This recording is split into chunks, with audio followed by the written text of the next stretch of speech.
செந்தமிழை தாவெடுத்தேன்.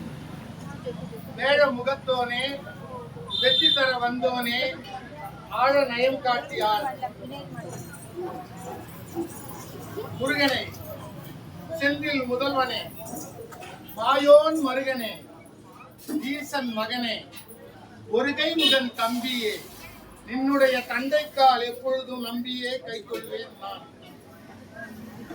காண்டு வழி வந்த காவிய பாட்டிக்கு சூட்டுப்பழம் போட்ட சுப்பனே, ஓட்டுள் உடல் மறைக்கும் ஆமைகள் ஊர்கின்ற செந்தூர் கடல்புறத்து காவலனே. பெற்ற தாய்தனை மகமறந்தாலும், பிள்ளையை பெறும் தாய் மறந்தாலும், உற்ற தேகத்தை உயிர் மறந்தாலும், உயிரை மேவிய உடல் மறந்தாலும், கட்ட நெஞ்சகம் கலை மறந்தாலும், கண்கள் நின்றிமைப்பது மறந்தாலும், நற்றவத்தவர் உள்ளிருந்தோங்கும் நமச்சிவாயத்தை நான் மறந்தேன். ஈசன் இறங்கி அடியார்க்கு இனிய காட்சி அளித்திடும் நான். ஈசன் அடியார் யாவும் மறந்து ஈசன் அடியே கண்டிருப்பார். ஈசன் அடியை கண்டவர் பின் என்றும் மௌனம் கொண்டிருப்பார். ஈசனடி காணாதவரே, ஈசனடி காணாதவரே எங்கும் முழங்கி அலைந்திடுவார்.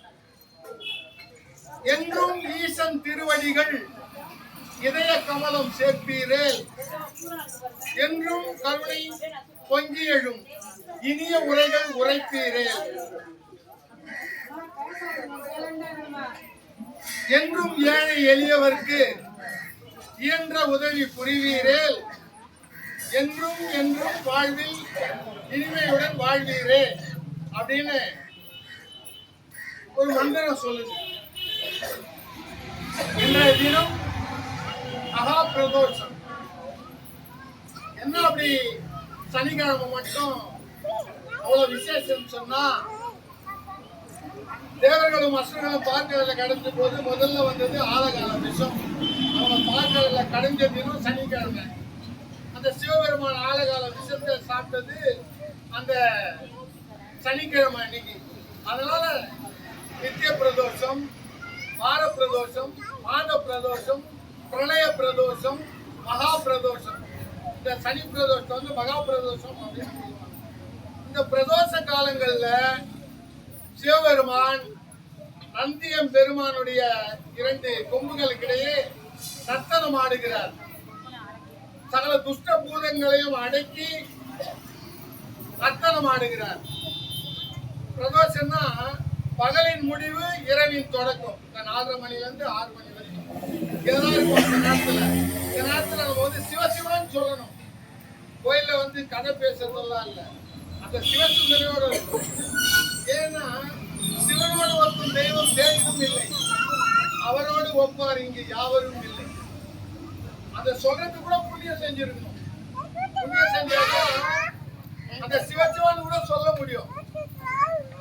சிவசிவ என்கிற தீவினையாளர், சிவசிவ என்கிற தீவினை மாறும், சிவசிவ என்னிட தேவரும் ஆவார், சிவசிவ என்ன சிவகதிதானே. அதனால கதை கேட்ட சில பேர் தூங்கிடுவார். கதை கேட்டுக்கிட்டே தூங்கியிருக்கேன். எங்க அப்பா எல்லாம் கதை சொல்லுவாரு, கதை கேட்டுக்கிட்டே அப்படியே தூங்கிடுவேன். இங்க வந்து கோயில்ல வந்து தூங்கிடாதீங்க. உன்னிப்பா நான் சொல்ற கதையை கேட்டு உங்க பேர பிள்ளைங்களுக்கு இதெல்லாம் நீங்க சொல்லணும், சரிங்களா?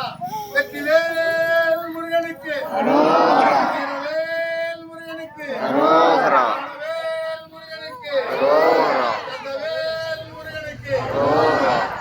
தொடர்ந்து சகல காரியங்களும் எந்தவித விக்கிரங்களும் ஏற்படாம இருக்குன்னா முதல்ல விநாயகர் பெருமான ஒரு காரியத்தை சொல்லணும். அதனால விநாயகர் பெருமானை பத்தி ஒரு குட்டி கதை சொல்லிட்டு நேரம் கிடைச்சா அடுத்தது ஒரு புராண கதை ஒண்ணு இருக்குது. எல்லாம் மகிழ்ச்சி அடைவீங்க, சந்தோஷப்படுவீங்க. நேரம் இருந்தா அதுகிட்ட போலாம். விநாயகர் பெருமான்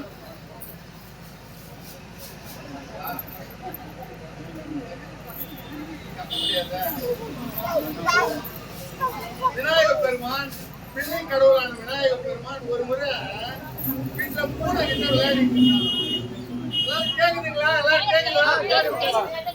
கேக்குதுங்களா? சரியா? இது வந்து தெரியாது. சொல்றேன் கேக்குறமா? அங்க நீ நிர்பந்தம் இருக்க. கல்லு கூட்டம் தெரியாது கேக்குறீங்க. பிள்ளை கடவுளான விநாயகர் பெருமானே வீட்டுல ஒரு நாள் பூனை குட்டி கூட விளையாடிட்டு இருந்தார். பூனை கிட்ட விளையாடிருக்கும் போது அந்த பூனையுடைய முகத்துல கீறுது. விநாயகர் பெருமான் பூனையோட முகத்துல கீறிட்டு கொஞ்ச நேரம் அந்த பூனை கூட விளையாட்டு அம்மா கிட்ட போறாரு. பார்வதி தேவி கிட்ட போறாரு விநாயகர் பெருமான். அம்மா என்ன தூக்கிட்டோம் அப்படின்னு நடக்கும்ல என்ன தூக்கன்னு சொல்லுவோம் இல்லையா? அந்த மாதிரி என்ன தூக்கிட்டு பிள்ளையார் போய் நிக்கிறாரு பார்வதி தேவி. பார்வதி வந்து தூக்கி மடியில உட்கார வச்சுக்கிறாங்க. மடியில உட்காரும் போது பார்த்தா அவங்க அம்மா முகத்துல அந்த கீரல் இருக்கு. அம்மா முகத்துல கீரல் இருக்கு, ரத்தம் கட்டிட்டு அந்த கீரல் இருக்கு. பிள்ளையார் பாக்குறாரு, அம்மா என்னம்மா இது?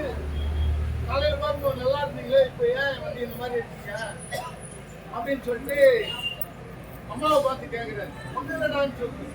ஆமா சொல்றீங்க, நான் தான் இப்ப பார்த்தேன் உங்க முகம் எவ்வளவு அழகா இருக்கும், நீங்க வந்து இந்த மாதிரி ரத்தம் வருது என்ன காரணம் அப்படின்னு சொல்லி விநாயகர் பெருமான் அவங்க அம்மா கிட்ட அப்படி கேட்கும்போது அதெல்லாம் நீ செஞ்ச குறும்புதான், அதெல்லாம் நீ செஞ்ச குறும்புதான்டா, ஒன்றும் தெரியாத மாதிரி கேட்குறியா அப்படின்ட்டு விநாயகர் பெருமான்.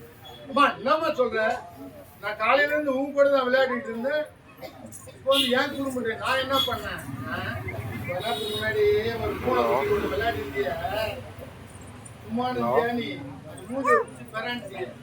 ஏமா நான் பூனைய பெறான்னா உனக்கு என்ன போச்சு? பூனைய தானே பெறான்னா உனக்கு என்ன போச்சு அதனால அப்படின்னு சொல்லிட்டு கேட்குறான் அம்மா கிட்ட. அந்த அம்மா சொல்றாங்க, மகனே உலகத்தில் உள்ள எல்லா ஜீவராசிகளுக்குள்ளேயும் உங்க அப்பாவாகிய சிவபெருமானும் சக்தி ஆகிய நானும் எல்லா உயிர்களுக்குள்ளும் நாங்க வந்து குடியிருக்கிறோம்னாக்கா எந்த உயிருக்கு எந்த துன்பம் ஏற்பட்டாலும் அது எங்களை தான் வந்து பாதிக்கும். அதனால சொல்லுவோம், இனிமேல் எந்த பிராணிக்கும் இது வந்து தீங்கு செய்யக்கூடாது அப்படின்ட்டு சொல்றாங்க. அன்பா இருக்கணும், அன்புதான் கடவுள், அன்புதான் சிவன், சிவன் தான் அன்பு. தெரியாதவங்க அன்பு சிவமும் இரண்டு என்பார் அறிவிலார். அன்பு வேற சிவபெருமான் வேறன்னு சொல்றவன் அறிவிலாதவன். அன்பு சிவம் இரண்டு என்பார் அறிவிலார். அன்பே சிவமாவது யாரும் அறியலார். அன்பே சிவமாவது யாரும் அறிந்தபின் அன்பே சிவமாய் அமர்ந்திருப்பார் என்று திருமந்திரம் சொல்லுது. ஒருத்தர் அன்போட இருக்கணும். எல்லாமே மாயை, இந்த உலகத்துல எதுவுமே நிரந்தரமானது கிடையாது. பட்டத்தார் சொல்றார், ஊரும் சதமல்ல, உற்றார் சதமல்ல, உற்று பெற்ற பேரும் சதமல்ல, பெண்ணின் சதமல்ல, பிள்ளைகளும் சீரும் சதமல்ல, இந்த தேசத்தில் யாரும் சதமல்ல, முற்றார் சதம் கட்சியை கம்பெனின்னு. யார் அவரு? 9 கோடி சொத்தை தூக்கி தெருவில் போட்டு கவுரியில நிறைய ரோடு எதுவுமே நிலையானது கிடையாது. எல்லாமே பொய், எல்லாமே மாயம். பாட்டுல ஒரு உலகே மாயம் சினிமா பாட்டு நடிக்காது, விஷயத்தோடு தான் சொல்றேன். அப்படி சொன்னதான் உலகே மாயம் வாழ்வே மாயம் நிலையேது நாம் காணும் சுகமே மாயம். நாரதரே புராண கதை. வெற்றிவேல் முருகனுக்கு சந்தோஷமா பாதாளர் கோயிலுக்கு வந்தா பிரதோஷத்துக்கு இருந்து மகிழ்ச்சியா போனோம். சரிங்களா?